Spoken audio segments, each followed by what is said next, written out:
తెలంగాణలో వానాకాలం సాగుకు సిద్ధమవుతున్న రైతు లోకానికి కాంగ్రెస్ ప్రభుత్వం తీపి కబురు అందించింది. ఈ నెల 30వ తేదీన రైతు భరోసా నిధులను విడుదల చేయాలని ముఖ్యమంత్రి రేవంత్ రెడ్డి నిర్ణయించారు. ఖమ్మం జిల్లా మధిరలో నిర్వహించబోయే బహిరంగ సభ సాక్షిగా సీఎం ఈ నిధులను నేరుగా రైతుల ఖాతాల్లోకి జమ చేయనున్నారు. తెలంగాణలో అన్నదాతలకు పెట్టుబడి సాయం అందించేందుకు రేవంత్ సర్కార్ సర్వం సిద్ధం చేసింది. ఈ నెల 30న ఖమ్మం జిల్లా మధిర సభ నుంచి సీఎం రేవంత్ రెడ్డి రైతు భరోసా నిధులను విడుదల చేయనున్నారు. కాంగ్రెస్ ప్రభుత్వం తన ఎన్నికల హామీ ప్రకారం గతంలో ఉన్న సాయాన్ని పెంచి ఏడాదికి ఎకరానికి 12,000 చొప్పున అందించాలని నిర్ణయించింది.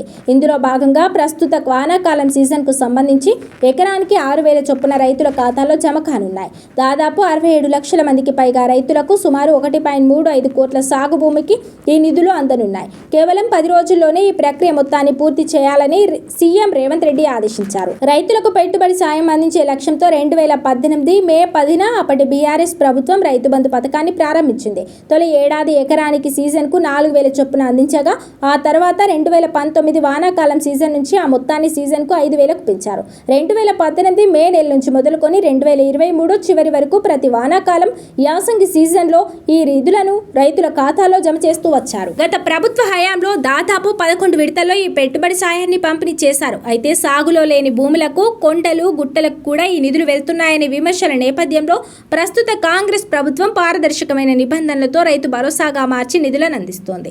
కేవలం రైతు భరోసా మాత్రమే కాకుండా సచివాలయంలో జరిగిన తాజా కేబినెట్ భేటీలో సీఎం రేవంత్ రెడ్డి పలు కీలక అంశాలపై చర్చించారు. హైదరాబాద్ మెట్రో రైలు విస్తరణ, రాష్ట్రంలో ధాన్యం కొనుగోలు, వీపీజీ రామ్జీ పథకం అమలుతో పాటు కేంద్ర ప్రభుత్వ వైఖరిపై మంత్రులతో సుదీర్ఘంగా సమీక్షించారు. పెట్టుబడి ఖర్చుల కోసం ఇబ్బంది పడుతున్న తరుణంలో ఈ నెల 30 నుంచి అకౌంట్లలో డబ్బులు పడతాయన్న ప్రభుత్వ ప్రకటనతో తెలంగాణ రైతాంగంలో హర్షాతిరేకాలు వ్యక్తమవుతున్నాయి.